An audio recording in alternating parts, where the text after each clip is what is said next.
Good morning, dear students. Welcome back to your online psychology class. Today we will discuss memory as a constructive process. If you were to carefully examine the initial explorations about memory processes, you will perhaps conclude that memory primarily consists of reproduction of stored materials. This view was held by Ebbinghaus and his followers, who emphasized the quantity of information that can be stored in the memory and judge its accuracy by matching the content of the storage and reproduction.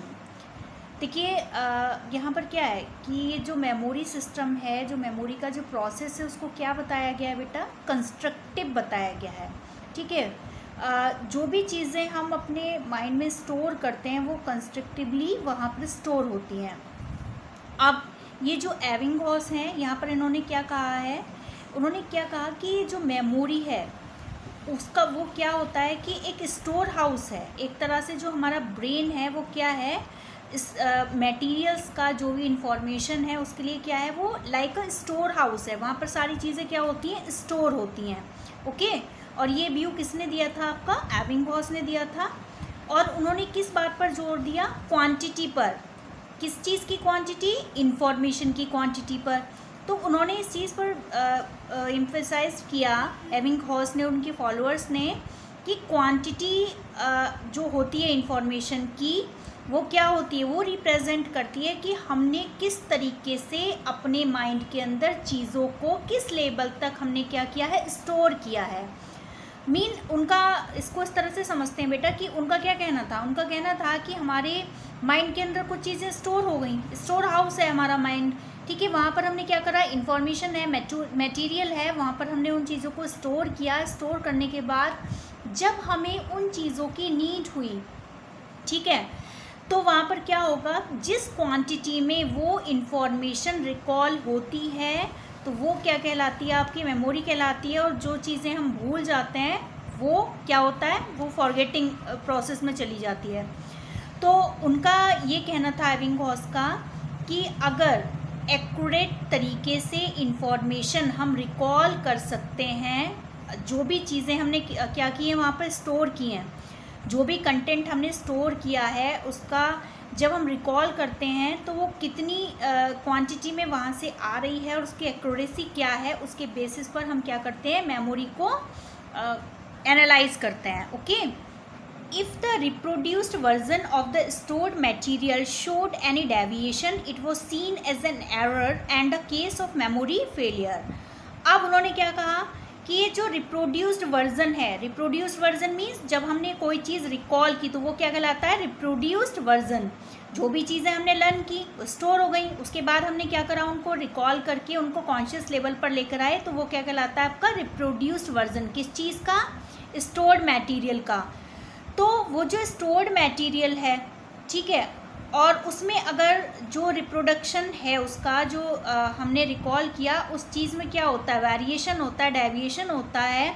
मान लीजिए कि कोई चीज़ आपने बहुत सारी information collect की, आपने 4 chapter learn किए, ठीक है, मेमोरी के लिए आपने क्या करा? 4 चैप्टर लिए और चारों को क्या किया? रिवाइज करने के लिए आपने अपने मेमोरी सिस्टम में फीड कर दिया। अब जब टाइम आया आपका एग्ज़ाम का, तो वो जो 4 चैप्टर है उसमें से कितने चैप्टर्स आप क्या करते हो? रिकॉल करते हो। कितनी चीज़ें आपकी मेमोरी सिस्टम में रह जाती हैं, वो क्या कहलाता है? आपका रिप्रोडक्शन। तो उन्होंने क्या कहा कि जितना भी हम लर्न करते हैं, जितनी भी स्टोर्ड मटेरियल है, अगर उसमें क्या होता है? डेविएशन मिलता है, तो वो क्या कहलाता है? आपका एरर कहलाता है। और उसको क्या बोलते हैं? हम मेमोरी फेलियर बोलते हैं, अगर उसमें एरर होती है। एरर का यहाँ पर मीनिंग क्या है? किसी भी चीज़ को हमने लर्न तो कर लिया, लेकिन वो हमारे मेमोरी सिस्टम से कहाँ से जो कॉन्शियस लेवल है वहाँ पर नहीं आ पाई, तो वो क्या कहलाएगा? एबिंगहॉस के according memory failure. Okay, this storage metaphor of memory implied that the memory was a passive occurrence of learnt material that has been transported to its long term storehouse. अब एबिंगहॉस ने क्या किया कि उन्होंने ये बताया कि जो भी चीज़ें लॉन्ग टर्म मेमोरी में चली जाती हैं वो लाइक ए स्टोर हाउस बना दिया उन्होंने। जो लॉन्ग टर्म मेमोरी है उसको किस तरह से उन्होंने क्या कहा? मेमोरी सिस्टम को लाइक ए स्टोर हाउस का। और उन्होंने कहा कि जब लॉन्ग टर्म मेमोरी में कई चीज़ें चली जाती हैं, जब हम उनको रिकॉल करते हैं, जो लर्न मटेरियल है अगर वो वापस उसी रूप में उसी फॉर्म में हमें मिल जाता है, कॉन्शियस लेवल पर आ जाता है, तो हमारी मेमोरी क्या है, ठीक है, अदरवाइज वो मेमोरी फेलियर है। This position was challenged by Bartlett in the early 30s who contended that memory is an active process and all that we have stored undergoes continuous change and modification। अब देखिए यहाँ पर बिल्कुल इन्होंने जो different अपना perception था वाटलेट ने वो दिया है। इन्होंने क्या कहा, इन्होंने कहा कि जो भी चीज़ हम लर्न करते हैं, जो हमारी मेमोरी सिस्टम में फीड होती हैं, वो क्या है, उन्होंने क्या कहा, मेमोरी को एक एक्टिव प्रोसेस कहा, एक एक्टिव प्रोसेस कहा। उन्होंने कहा कि जितना हम लर्न करते हैं, जितना हम स्टोर करते हैं, जितना हमारी मेमोरी सिस्टम में जाता है, वो क्या है, कांस्टेंट नहीं होता। ऐसा नहीं है कि जो जितनी चीज़ें हमने लर्न की वो उसी फॉर्म में निकल के आएंगी। वो क्या होता है, कई बार क्या होती है, मॉडिफाई होकर भी आती हैं और बहुत ज़्यादा भी होती हैं। जैसा आप लोग खुद से एक्सपीरियंस करना बेटा कि जब आप लोग लर्न करके जाते हो और कई चीज़ों को आप मेमोराइज़ करते हो अपने एग्ज़ाम के लिए, तो वहाँ पर क्या होता है, कई बार एग्ज़ाम जब आप दे रहे होते हो तो आप जितना आपने लर्न किया होता है उससे ज़्यादा आउटपुट आप वहाँ पर एग्ज़ामिनेशन हॉल में देते हो। क्यों? क्योंकि जो आपकी नॉलेज थी, जो आपका मेमोरी सिस्टम था, वहाँ पे आप उसकी जो स्टोर आपकी इंफॉर्मेशन थी, वहाँ पर उसने उसको मॉडिफाई कर दिया, उसको चेंज कर दिया, तो वो और ज़्यादा वास्ट रूप में आपके एग्ज़ामिनेशन हॉल में निकल कर आई। What we memorize is influenced by the meaning we assign to the stimulus material, and once it is committed to our memory system, it cannot remain in isolation from other cognitive processes। देखिए ये बहुत term important है बेटा। इन्होंने क्या कहा वाटलेट ने कि जब हम किसी चीज़ को मेमोराइज़ करते हैं, हमने किसी इंफॉर्मेशन को अपने माइंड में कलेक्ट कर लिया, अपने माइंड में मेमोराइज़ कर लिया, तो क्या होता है, जो हमारा मेमोरी सिस्टम है वहाँ पे ऑलरेडी क्या होती है, कॉग्निटिव प्रोसेस हमारी चलती रहती है। ऐसा तो नहीं है कि उस चीज़ को लर्न करने से पहले, उस चीज़ को मेमोराइज़ करने से पहले आपका माइंड खाली हो, नहीं है। तो वहाँ पर क्या होता है, जो अदर कॉग्निटिव आपकी प्रोसेसेस होती हैं, जो कुछ आपने पहले लर्न किया होता है, मेमोराइज़ किया होता है, उससे भी वो कनेक्टेड हो जाती है, जो न्यू इन्फॉर्मेशन होती है। Okay, In essence, therefore, Bartlett saw memory as a constructive and not a reproductive process। और इसलिए उन्होंने क्या कहा, जो बार्टलेट है उन्होंने क्या बताया, मेमोरी को कंस्ट्रक्टिव बताया, रचनात्मक बनाया, उसमें नई नई चीज़ें जुड़ती हैं, ना कि उन्होंने कहा कि रिप्रोडक्टिव है, कि जो चीज़ें हमने लर्न की, जिस रूप में मेमोराइज़ किया, वो उतना का उतना उसी रूप में, उसी फॉर्म में हमारे सामने आ जाए। उन्होंने एबिंगहॉस की जो थ्योरम थी, एबिंगहॉस का जो प्रिंसिपल था, उसको पूरी तरह से गलत बता दिया। Using meaningful material such as text, folk tales, fables, etc., Bartlett attempted to understand the manner in which content of any specific memory gets affected by a person's knowledge, goals, motivation, preferences, and various other psychological processes। He conducted simple experiments in which reading of such stimulus materials was also followed by 15 minutes break, and then the participants of the experiments recall what they had read। Bartlett used the method of the serial reproduction, in which the participants of his experiments recalled the memory materials repeatedly at varying time intervals। While engaging in serial reproduction of learned material, his participants committed a wide variety of errors which Bartlett considered useful in understanding the process of memory construction। देखिए, अब मैं इसको एक छोटी form में बता देती हूँ आपको।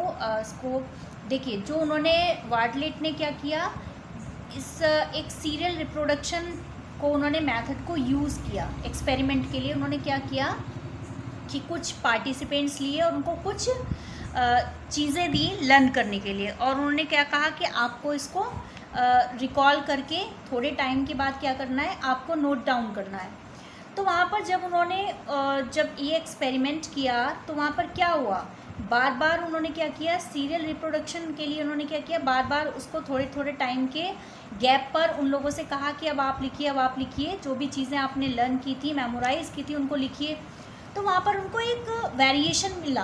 वेरिएशन कैसे मिला कि पहले जो ट्रायल था उसमें उन्होंने कुछ और चीज़ें लिखी, जो लोग थे जिनके ऊपर एक्सपेरिमेंट किया। दूसरा जब ट्रायल लिया तो उसमें कुछ और चीज़ें कुछ अपनी तरफ से इंक्लूड कर दिया उन्होंने। तो वो क्या हुआ, उनका कहना जो बार्टलेट का था वो ये था कि जो भी चीज़ें हम लर्न करते हैं एज इट इज़ उसी फॉर्म में नहीं आती है रिकॉल होके, उसमें कुछ चीज़ें इंक्लूड भी होती हैं।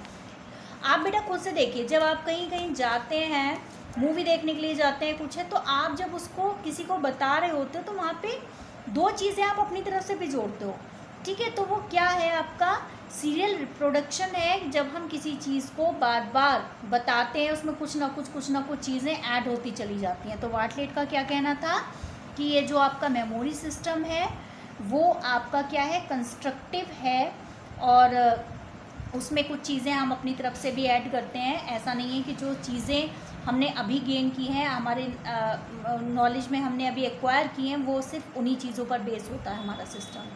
In order to explain such findings, Bartlett invoked the term schema, which according to him was an active organization of past reactions and past experiences. अब उन्होंने अपना जो ये एक्सपेरिमेंट था इसको प्रूव करने के लिए उन्हें स्कीमा का भी उन्होंने टर्म दिया। उन्होंने कहा कि स्कीमा के बारे में उन्होंने ये बताया कि जो भी चीज़ें हमारे माइंड के अंदर होती हैं, पास्ट एक्सपीरियंस होते हैं, पास्ट रिएक्शंस होते हैं, वो क्या है, एक ऑर्गेनाइज्ड मैनर में हमारे माइंड के अंदर रहते हैं। Okay, schemas refer to an organisation of past experiences and knowledge which influence the way in which incoming information is interpreted. और ये जो स्कीमास होते हैं, इन्हीं के बेस पर जो हमारी अपकमिंग इंफॉर्मेशन होती है वो इंटरप्रेट की जाती है, स्टोर की जाती है, और उसके बाद क्या की जाती है, रिट्राइव की जाती है। Memory therefore becomes an active process of construction where information is encoded and stored in terms of a person's understanding and within her or his previous knowledge and expectations। तो उन्होंने यहाँ पर क्या प्रूव किया, जो मेमोरी है वो क्या है, एक एक्टिव प्रोसेस है किस चीज़ की, कंस्ट्रक्शन की। उसमें क्या होता है, कंस्ट्रक्टिविटी होती है, नई नई चीज़ें फॉर्म होती है। जो ह्यूमन बीइंग्स हैं वो एक ही चीज़ पर फोकस नहीं करते। अगर उन्होंने कोई एक चीज़ मेमोराइज की है तो उसके साथ उनके जो पास्ट एक्सपीरियंसेस हैं, उनके जो पास्ट नॉलेज है वो भी उसके साथ इंगेज हो जाती है, जुड़ जाती है, कनेक्ट हो जाती है। तो कोई भी चीज़ वो उसी फॉर्म में नहीं आती जैसे मेमोराइज करते हैं, बल्कि जो हमारे पास्ट नॉलेज है, प्रीवियस नॉलेज है, एक्सपेक्टेशंस हैं, जो भी चीज़ें हैं वो सब उसमें इंक्लूड होकर आती हैं।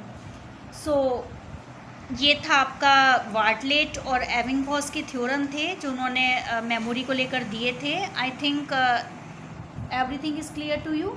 If you have any problem we can discuss it in our Zoom class on Monday. Okay.